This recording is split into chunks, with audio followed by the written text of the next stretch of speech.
Conde, que no vino ayer para ayudarme un poco. Gracias a Dios que tuve el apoyo de Felipe. Muy buenos días, Susana Gotró, buenos días a mis compañeros en cabina, a la dirección de este medio, al equipo técnico, pero sobre todo a ese gran pueblo dominicano que siempre nos distingue con su atención en el programa de mayor influencia de la radio dominicana, El Gobierno de la Mañana. Señores, el tema obligado es Venezuela. Y si bien tenemos un presente que analizar y contextualizar, como bien lo ha hecho nuestro internacionalista profesional, que es Rosendo Tavares, creo que como ciudadano dominicano, como ciudadano del mundo, no nos podemos mantener diferente a esta realidad. Pero esta realidad de un Maduro, de una persona que ha alcanzado el poder y que ha manifestado matices autoritarios que rayan en la dictadura, para no decir que es una dictadura clara y dura.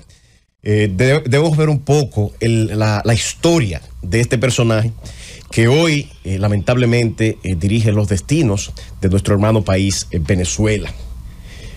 El señor Maduro es caraqueño, nace en el año 62, se distingue como dirigente sindical, se desempeñaba como conductor de autobuses. En lo absoluto esto denigra su condición, su calidad. Fue un importante dirigente sindical y en los 90 se agrega a las filas del chavismo. Comienza a militar, a ganarse la confianza del líder Hugo Chávez, que fue un líder continental, hay que decirlo, que enamoró a las masas de Venezuela de una forma increíble y por igual a muchos que hoy reniegan de esa visión que antes tenían de apoyo y seguimiento al chavismo. No obstante, Chávez lograr un apoyo importante por su postura contestataria y una postura en defensa de los países latinoamericanos y una política del petróleo que logró intercambios importantes y apoyos importantes en América Latina y en todo el mundo, fue derivando a unos matices más autoritarios e inclusive realizó reformas constitucionales que algunas de ellas fueron rechazadas por el pueblo. Una reforma, la última reforma que propuso, hubo dos aspectos, como es el tema de la propiedad y otros temas que tenían que ver con la intimidad, que fueron rechazados en el referéndum aprobatorio que sometió. No obstante, de manera administrativa, ejecutó parte de su plan. Ya al final de su mandato, enfermo, se fue deteriorando bastante la economía. En el año 2012 toma una decisión que ha sido fatal para Venezuela por la herencia que le dejó, y es la designación como su vicepresidente del actual presidente Maduro. Nicolás Maduro es electo como vicepresidente ya estando Hugo Chávez enfermo, de manera que automáticamente estaba eligiendo, como de hecho así ocurrió, su relevo político. Con la muerte de Chávez se convierte en presidente Nicolás Maduro de Venezuela y en el año 2013 se convoca a elecciones. En esas elecciones compite con Enrique Capriles, que era el líder que aglutinaba la mayor simpatía de la oposición. No ganó las elecciones de manera muy holgada. Fueron, recordemos, unas elecciones muy cerradas. Gana Maduro y desde que toma el poder comienza a dar ya indicios de un gobierno autoritario. Se genera una deriva de inflación, de hiperinflación, un desbalance tremendo en cuanto a la tasa de cambio. Se toman decisiones de agresión a las masas que salían a protestar. Se genera una crisis humanitaria durante ese periodo de gobierno que ha generado que millones de venezolanos tuvieran que abandonar su país. La República Dominicana ha sido uno de los destinos elegidos por nuestros hermanos venezolanos, Colombia, Brasil, en el mundo. Los venezolanos tuvieron que dispersarse por una crisis generada por el mal gobierno de Nicolás Maduro por todo el mundo. Y lamentablemente la situación que viven los ciudadanos en otros países no tenemos que decírsela ni contársela a nadie. Aquí en República Dominicana vimos muchos venezolanos y venezolanas pidiendo en las esquinas.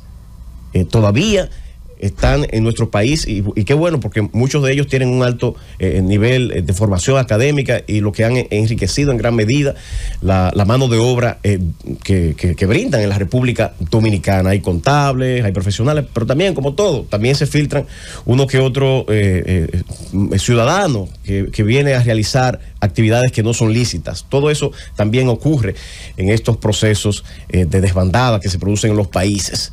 Eso representa y simbolizó Maduro. Esa fue la lamentable herencia que dejó Hugo Chávez a Venezuela y le dejó a la humanidad, porque todos los países hemos también sufrido en cierta medida esta debacle que ha generado Nicolás Maduro. Pero no se quedó ahí.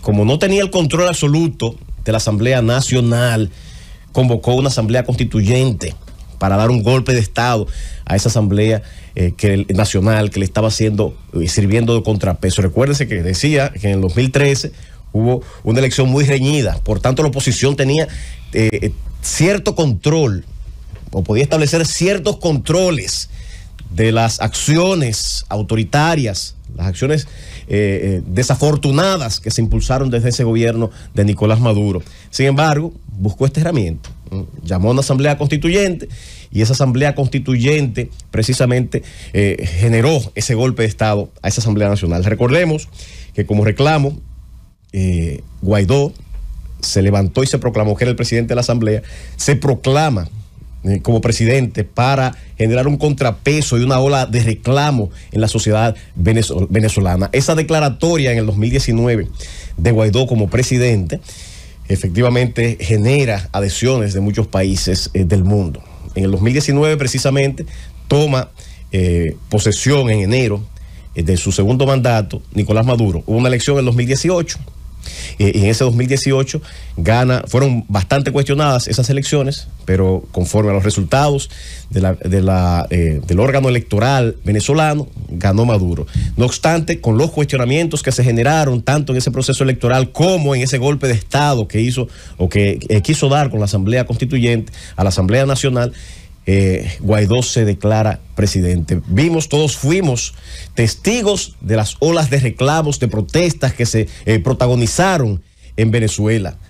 En ese momento fue, creo, el punto más álgido, más elevado de la debacle humanitaria de venezolanos por todo el mundo. Hubo muertos en las calles. Y fuimos testigos también del maltrato, de los asesinatos horrendos de que fueron víctimas, la persecución de que fueron víctimas los opositores en Venezuela.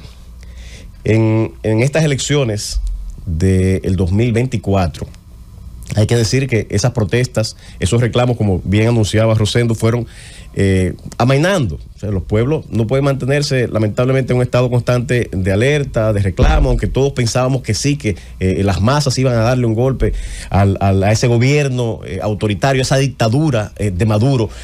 No se logró. Se pacificó, logró amainar las aguas y ahí se mantuvo. Bueno, pues ahora el pueblo venezolano logró consolidarse en torno a María Corina Machado, una líder que se mantuvo en oposición constante, incluso fue contestataria a Hugo Chávez. Recordemos esa confrontación que se produjo en una de esas vistas que daba públicas Hugo Chávez, y se puso de pie y lo confrontó. Desde ese momento mantuvo un perfil alto, una confrontación constante, una crítica al régimen de Chávez y después al régimen de Maduro que no cesó. Y fue ganando adhesiones, fue ganando prestancia y posicionamiento. Se vislumbraba como la candidata ganadora en las elecciones, pero el régimen de Maduro no permitió, a través de su autoridad electoral, que ella participara, alegando supuestos delitos políticos. Escuchen esto: delitos políticos, la manera de descalificarla, así como descalificó a otros líderes opositores.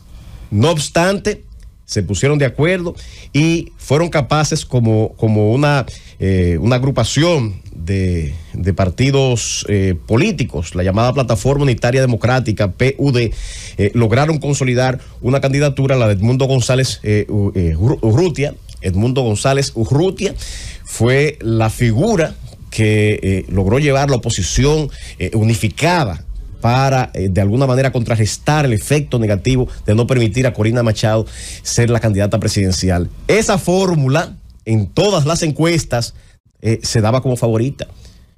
Y en el día de las elecciones, que fue el pasado domingo, todas las encuestas a boca de urna que se realizaron también lo daban como ganador. Incluso se filtraron fotografías en las que se miraban las gráficas de los centros electorales de procesamiento de datos, y ahí se visualizaba inclusive esas gráficas de pastel donde la oposición estaba arrasando en las elecciones. En prácticamente a la medianoche se retrasaron el conteo electoral, a pesar de que tienen un sistema automatizado de votos, se retrasó el proceso, y próximo a la medianoche en la comisión electoral, con un porcentaje de votos, no el total de los votos, da por ganador a Maduro con un 50 y tantos % y a la oposición un 44%. Estos resultados han sido cuestionados. Los venezolanos no aceptan este resultado. La comunidad internacional está pidiendo que sean verificados estos resultados, porque no son los que han resultado del cotejo de las actas que manejan los líderes de la oposición. De hecho, la oposición se ha manifestado y ha señalado que efectivamente quien ganó fue el candidato opositor Edmundo González Urrutia, y que ese triunfo fue por encima del 70%. Esta es la situación que lamentablemente están viviendo los hermanos venezolanos. Y esta irregularidad que al parecer se produjo en Venezuela tiene las calles encendidas. Y es un proceso que lamentablemente, entiendo, va a generar muertos. Los venezolanos no se van a quedar de brazos cruzados. Ese asalto a la democracia que se ha producido en esas elecciones va a tener lamentablemente sus consecuencias. Aquí nos queremos solidarizar con el pueblo venezolano, con esta situación que ha ocurrido en esas elecciones, pedir que se presenten, al igual que como lo está haciendo la comunidad internacional, se presenten las actas para hacer los cotejos del lugar. Pedimos a la comunidad internacional no respaldar este tipo de desaciertos que se han generado en esas elecciones, respaldar y apoyar la posición de cuestionamiento que se está teniendo por parte de la oposición, y que esta situación de Venezuela no quede impune. Finalmente reiteramos el apoyo nuestro a la posición que ha tenido la República Dominicana de exigir, al igual que una parte importante de los países del mundo, que sean revisadas las actas, que sea revisado este proceso, y levantamos nuestra voz de solidaridad con el pueblo venezolano para que de alguna manera se presione, se siga luchando para que en algún momento de su historia, y que no sea muy lejano, se logre alcanzar una real democracia, y que los venezolanos por fin puedan tener el gobierno democrático al que aspiran. Llévate.